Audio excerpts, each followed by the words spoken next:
আজকে বানিয়ে নিয়েছিলাম আমড়ার আচার একদম সিম্পলভাবে আর কিছু পরিমাণ উপকরণ দিয়ে, কিছু ওগুলোও না কিছু কমও না, একদম ঝটপট বানিয়ে ফেলো কিন্তু এই আমড়ার আচার খুব সহজেই বানিয়ে ফেলবে, যে কেউ বানাতে পারবে।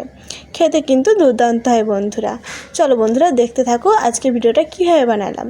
নমস্কার বন্ধুরা, সবাই কেমন আছো? আশা করছি সবাই ভালো আছো। আমি রিঙ্কি, সবাইকে রাধে রাধে। চলে এসেছি আবারও একটি নতুন ভিডিও নিয়ে। আশা করছি ভিডিওটা তোমাদের খুব ভালো লাগবে। প্রথমে নিয়েছি 4টে আমড়া। তো আমড়াগুলো ভালো করে আগে ধুয়ে নিয়েছি, ধুয়ে তারপর কিন্তু ছুলে নেব। ছুলে নেওয়ার পর লম্বা করে কেটে নিয়েছি 4 ভাগে। তো দেখো আমি এখানে 4 ভাগে আমড়াগুলো কেটে নিয়েছি। তোমরা চাইলে কিন্তু এখানে গোটা আমড়াও রাখতে পারো। তো আমি আজকে কিন্তু আমড়াটাকে সেদ্ধ করব না, সেই জন্যই কিন্তু 4 ভাগে কেটে নিয়েছি। আর এদিকে নিয়েছি গুড় দিয়ে কিন্তু বানিয়ে নেব আজকের আচারটা। এখানে আমি পাটালি গুড় 2টো নিয়েছি, যেরকম আমড়াটা টক হবে সেই হিসেবেই কিন্তু নিতে হবে।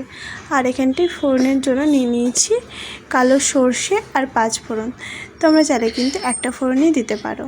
আর এই যে নিয়েছি তেজপাতা আর একটা শুকনো লঙ্কা ফোড়নে দেবো সেজন্য। আর এখানটায় নিয়েছি একটুখানি মেথি গুঁড়ো। আর কোনো রকম মশলা দেব না, ব্যাস এইটুকু মশলাই। এই যে কড়া বসিয়ে দিয়েছি, কড়াটা খুব সুন্দরভাবে গরম করে নিয়ে ওর মধ্যে দিয়ে দিয়েছি সরষের তেল। সরষের তেলটা গরম হয়ে গেলে ফোড়নের জন্য আগে দিয়ে দিলাম একটা তেজপাতা, শুকনো লঙ্কা, দুটো খুব সুন্দর করে ভেজে তারপর দিয়ে দিলাম সরষে আর 5 ফোড়ন। ব্যাস এটাকেও খুব সুন্দর করে কিন্তু ভেজে নিয়েছি। ভেজে নিয়ে তারপর দিয়ে দিয়েছি আমড়া দেওয়ার পর দিয়ে দিলাম স্বাদ মতো লবণ আর হলুদ।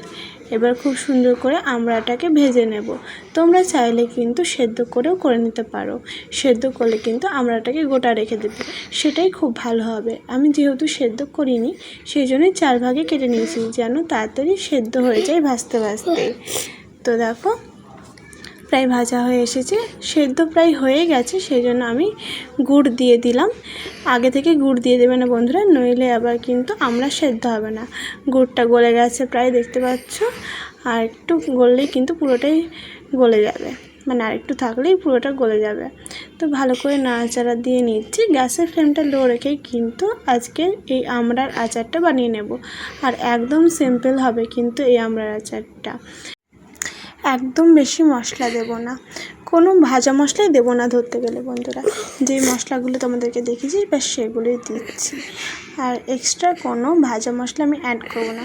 তো গ্যাসের ফ্লেমটা স্লো রেখে কিন্তু এইভাবে রান্নাটাকে করে নিতে হবে।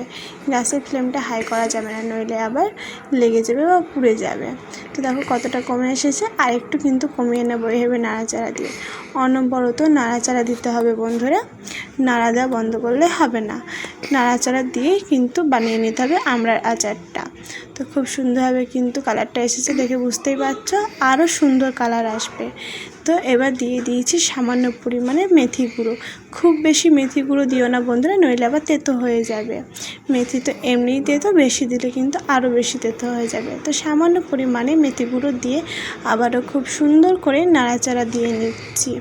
তো সুন্দরভাবে নাড়াচাড়া দিয়ে একদম কমপ্লিট হয়ে গেছে দেখো আমড়ার আচারটা। এবার নামিয়ে নেব। নামিয়ে নিয়েছি, দেখো কালারটা কত সুন্দর এসেছে। আমার তো দেখেই জিভে জল চলে আসছে, যে এডিট করছি জিভে জল চলে আসছে বন্ধুরা। আজকের ভিডিওটা তোমাদের কেমন লেগেছে অবশ্যই কিন্তু জানাবে বন্ধুরা। আজকের ভিডিওটা এই পর্যন্তই। সবাইকে অসংখ্য ধন্যবাদ এতক্ষণ ধরে আমার ভিডিওটা দেখার জন্য। আজকের ভিডিওটা যদি তোমাদের ভালো লাগে একটা লাইক কমেন্ট শেয়ার করতে ভুলবে না বন্ধুরা। তোমাদের সুন্দর সুন্দর কমেন্ট কিন্তু আমাকে আরও উৎসাহ করে নতুন নতুন ভিডিও নিয়ে আসার জন্য। আর এরকম ঘরোয়া রেসিপি পেতে হলে কিন্তু আমার চ্যানেলটাকে সাবস্ক্রাইব করে আমার পাশে থেকো তোমরা বন্ধুরা। আজকের ভিডিওটা এই পর্যন্তই বন্ধুরা। সবাইকে অসংখ্য ধন্যবাদ এতক্ষণ ধরে আমার ভিডিওটা দেখার জন্য। সবাই খুব ভালো থেকো, সুস্থ থেকো। আশা করি আবারও দেখা হবে অন্য কোনো ভিডিওতে বন্ধুরা। ততক্ষণের জন্য নিজেদের সবাই খেয়াল রেখো, সবাই ভালো থেকো। ওকে, বাই, টাটা।